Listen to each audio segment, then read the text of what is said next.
Hello everyone. Okay, अगर हमारे सामने इस तरीके का कुछ पीडीएफ है जो कि है 7 पेजेस का, तो हमारे दिमाग में क्या आ रहा है? इट्स ए नॉर्मल पीडीएफ जहाँ पे कुछ कंटेंट दिया हुआ है। ओके, बट ये ऑलवेज ऐसा नहीं हो सकता है कि ये पीडीएफ एक नॉर्मल पीडीएफ है। ये पीडीएफ में बहुत मलिशियस एक्टिविटीज़ भी हो सकती हैं, ये डेंजरस ऑब्जेक्ट्स भी कंटेन कर सकता है। सो आज हम इस सेशन में यही देखने वाले हैं कि हम कैसे स्कैन कर सकते हैं एक पीडीएफ को and we can find out कि कोई मलिशियस इंडिकेटर है इस पीडीएफ में या नहीं। सो स्टार्ट करते हैं। ये एक सैम्पल मैंने मालवेयर बाज़ार से डाउनलोड किया हुआ है, आप भी वहाँ से कोई भी पीडीएफ डाउनलोड कर सकते हैं। ओके, सो सबसे पहले हम पीडीएफ आईडी टूल को यूज़ करेंगे। चेक करना है हमें कि कोई डेंजरस ऑब्जेक्ट्स है इस पीडीएफ में या नहीं। तो हम यूज़ करेंगे PDF ID and sample PDF। Okay, name of the PDF। सो ये आप मैंने रीनेम किया हुआ है इस PDF को। तो यहाँ पे आप देख सकते हैं इस तरीके का आपको कंटेंट दिख रहा है। ओके, सो सबसे पहले तो first line is showing PDF ID का जो वर्जन है वो दिखा रहा है। उसके बाद अगर आप देखें यहाँ पे ऑब्जेक्ट बता रहा है विच इज़ 82 एंड जो स्ट्रीम एंड ऑब्जेक्ट भी 82 दिखा रहा है और स्ट्रीम एंड एंड स्ट्रीम 32 दिखा रहा है। सो इसका मतलब ये है कि पीडीएफ हाईली हैवीली स्ट्रक्चर्ड नहीं है, बट यहाँ पे अगर कुछ क्राफ्ट किया भी है तो वो मैनुअली किया है। ओके, सो इसका ये मतलब है। उसके बाद अगर आप इम्पॉर्टेंट चीज़ें यहाँ पे देखोगे तो यहाँ पे JS दिया हुआ है एंड जावास्क्रिप्ट दिया हुआ है। जावास्क्रिप्ट यहाँ पे 0 दिखा रहा है जबकि JS यहाँ पे हमें 1 दिखा रहा है। उसका मतलब क्या है? अगर जावास्क्रिप्ट 0 भी है बट यहाँ पे प्रेजेंस है JS का, जिसका मतलब है कि कहीं ना कहीं इस स्क्रिप्ट में हमारी जो एम्बेडेड स्क्रिप्ट है वो एग्जिस्ट करती है। जिसका मतलब ये हुआ कि अगर ये जो मलिशियस कोड है, अगर मैं पीडीएफ को ओपन करती हूँ तो कुछ ना कुछ एक्टिविटी यहाँ पे मलिशियसली एग्जीक्यूट हो रही हैं। ओके, उसके बाद अगर और यहाँ पे हमें देखना है, यहाँ पे 1 कंटेंट इनेबल है ओपन एक्शन। ओपन एक्शन का मतलब यहाँ पे क्या है कि अगर मैं इस पीडीएफ को ओपन कर रही हूँ, जैसे ही ओपन कर रही हूँ यहाँ पे कुछ ना कुछ एग्जीक्यूट कर रही है ये पीडीएफ कोई एक्शन। ओके, सो यहाँ पे पॉसिबिलिटी कि कोई हिडन है स्क्रिप्ट जो ऑटो एग्जीक्यूशन पे चल रही है।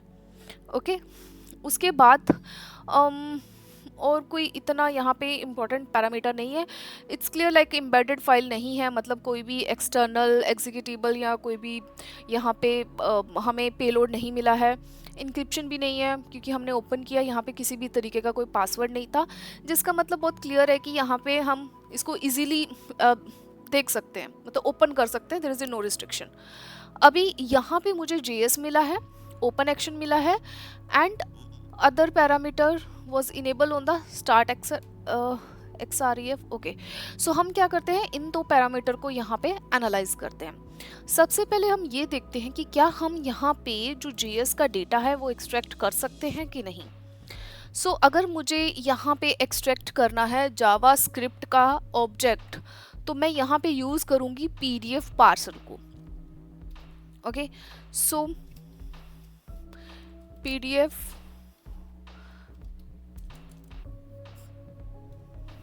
पार्सर। ओके, और यहाँ पे हमें करना है हाइफन सर्च/JS। ओके, तो हम JS को सर्च करेंगे, PDF parser. Okay, PDF hyphen parser sample PDF hyphen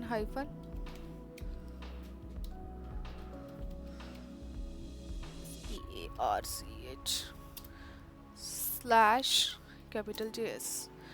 okay okay, so यहाँ पे इसका मतलब ये है कि यहाँ पे कोई भी इसका आउटपुट तो हमें नहीं मिला है। सो मे बी कंप्रेस्ड हो सकती है या ऑब्फस्केटेड है, कुछ भी रीज़न हो सकता है। तो यहाँ पे हमें इसका कुछ भी आउटपुट नहीं मिला है। So let's go and check for the next which was the open action. So PDF parser, यहाँ पे हम सर्च करते हैं for the open action. Okay, so हम एंटर करते हैं, लेट्स सी क्या कंटेंट मिल रहा है यहाँ पे। ओके, सो यहाँ पे हम देख सकते हैं कि हमारा जो ओपन एक्शन यहाँ पे इनेबल था, तो यहाँ पे कंटेंट दिखाया है type catalogue and referencing 30R 10R, and यहाँ पे कुछ ओपन एक्शन का वैल्यू दिया हुआ है 30R fit H null. Okay, so यहाँ पे जनरली क्या होता है कि ओपन एक्शन डायरेक्टिव होने से जिसका मतलब क्या है कि कुछ ऑटोमेटिकली एग्जीक्यूट हो रहा है अगर मैं इस पीडीएफ को ओपन कर रही हूँ, मतलब कोई ना कोई एक्शन यहाँ पे परफॉर्म हो रहा है। सो यहाँ पे 30R जो दिया हुआ है इसका मतलब है कि ये एग्जीक्यूट कर रहा है 30R ऑटोमेटिकली, एंड ऑब्वियसली जो ये वैल्यू दी हुई है फिट एच नल, उसका मतलब ये है कि ये सेटिंग कर रहा है zoom level, but may be ये जो हमारा एक्सप्लॉइट है उसको हाइड कर रहा है। तो ये यहाँ पे हमें दिख रहा है। नाउ अभी हमें यहाँ पे जो वैल्यू है ऑब्जेक्ट की यहाँ पे क्लियरली दिख गई है 3, तो अभी हम उसी वैल्यू को यूज़ करेंगे एंड फर्दर इसको एनालिसिस करेंगे और हम देखते हैं कि क्या एक्सट्रैक्ट कर सकते हैं ये जो यहाँ पे रेफरेंस्ड ऑब्जेक्ट दिया हुआ है 3। सो तो यहाँ पे हम हाइफन हाइफन ऑब्जेक्ट 3 जो है इसको यूज़ करेंगे एंड हम यहाँ पे एनालिसिस करेंगे, ठीक है। ओके, सो जैसे ही हमने इसको जो हिडन ऑब्जेक्ट यहाँ पे सॉरी ऑब्जेक्ट दिया था 3, उसको हमने देखा तो हमें यहाँ पे कुछ डेटा मिला है। अभी यहाँ पे अगर हम देखेंगे यहाँ पे हमें URLs मिले हैं। Okay, so these are the hidden URL। यहाँ पे जो ये ASURI लिखा हुआ है इसका मतलब ये है कि यहाँ पे हिडन URL है। जनरली क्या होता है कुछ PDF हिडन URL कंटेन करती हैं जो कि जैसे हम उसको ओपन करते हैं वो ऑटो एग्जीक्यूट होता है। ओके, सो ये जनरली क्लासिक फिशिंग या किसी भी तरीके की टेक्निक्स हो सकती है जो कि किसी भी यहाँ पे यूज़ किया जा सकता है to perform any malicious activities. तो यहाँ पे 30R again hidden URL contain कर रहा है यहाँ पे। उसके बाद इस URL पे may be auto clicking external link है या कोई भी एक्सप्लॉइट हो सकता है, बिकॉज ये जो URL यहाँ पे दिया है यहीं पे जो भी एक्टिविटीज़ हो रही हैं यहाँ पे हो रही है। सो यहाँ पे हमें एक डोमेन मिल रहा है, we can see and check ये डोमेन क्या है for the further analysis. So यहाँ पे अगर मुझे एनालिसिस करना है मैं यहाँ पे who is को यूज़ कर सकती हूँ टू चेक द डोमेन कि क्या है डोमेन का details. Okay, so we get the input. So ये बता रहा है यहाँ पे अपडेटेड डिटेल। ओके, 24 का बता रहा है, अप्रैल 14। उसके बाद क्रिएशन डेट 2020 का है, अगेन दैट इज अप्रैल 14। इसका एक्सपायरेशन 2026 का है। ओके, सो यहाँ पे कुछ डोमेन स्टेटस जो है अगर आप देख रहे हो that is client delete prohibited, renew, transfer and update, ये कुछ एक्टिविटी है। इसका मतलब क्या होता है कि यहाँ पे जो डोमेन का ऑनर है has logged it to prevent changes. So ये जो भी प्रोहिबिशन लगाया है ये जनरली बोटनेट कंट्रोलर या किसी भी तरीके के जो फिशिंग कंपेन्स होते हैं ये उनके लिए लगाया जाता है।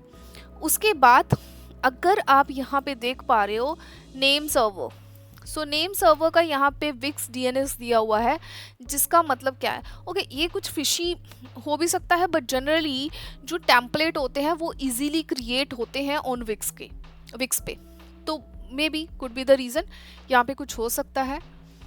उसके बाद हम यहाँ पे और चीज़ें देख सकते हैं कि और कोई लिंक तो नहीं है इस PDF के अंदर। सो PDF में अगर मुझे लिंक देखने हैं so let's check for this script. String से हम ग्रैब करें EO एंड फाइंड करें कुछ लिंक्स है इसके अलावा। ओके, सो हमें मेजरली सेम ही लिंक मिला है जो पहले था। सो इस तरीके से हम यहाँ पे फाइंड कर सकते हैं। उसके बाद हम यहाँ पे स्ट्रीम भी चेक कर सकते हैं PDF के अंदर। Okay, so we can just do search stream। Okay, so यहाँ पे भी हमें कुछ डेटा नहीं मिला है स्ट्रीम पे। Okay, for the just understanding of that PDF में क्या है, अगर हमें ये चेक करना है कि क्या उस पीडीएफ में क्या अवेलेबल है, तो हम वो भी देख सकते हैं।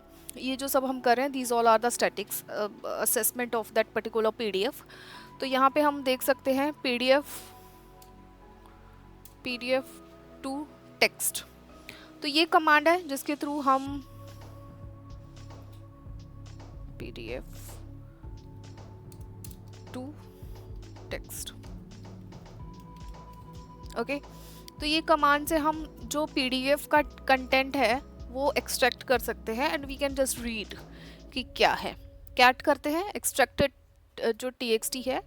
सो जनरली आप यहाँ पे देखोगे कि यहाँ पे कुछ सेम कंटेंट जो वहाँ पे था वो हमने एक्सट्रैक्ट कर लिया। अगर कुछ रहेगा तो आप इस मेथड से वेरीफाई कर सकते हैं। सो these all are the general techniques to find out or to analysis the PDF in a statically analysis. Same way हम डायनामिक एनालिसिस भी कर सकते हैं, बट इस सेशन में हमने यही सीखा है कि कैसे हमें स्टैटिक एनालिसिस करना है एक पीडीएफ का, जहाँ पे हमने we started with that first technique PDF ID से। हमें ये देखना है कि क्या ऑब्जेक्ट है, ये सब चीज़ें इनेबल है या नहीं है, जेएस है, ओपन एक्शन, ये सब चीज़ें हम यहाँ से देख सकते हैं। And further based on that हम फर्दर उसका एनालिसिस कर सकते हैं। समटाइम आपको पीडीएफ का ये साइज़ बहुत बड़ा दिख जाता है, again that will be the another click की ये कुछ तो मलिशियस है इस पीडीएफ में। So these are the technique जहाँ से हम ये वेरीफाई कर सकते हैं कि कोई पीडीएफ मलिशियसली एक्टिविटी कंटेन कर रहा है, कोई डेंजरस ऑब्जेक्ट है या नहीं। So I hope you understood the static analysis of the PDF. That's it.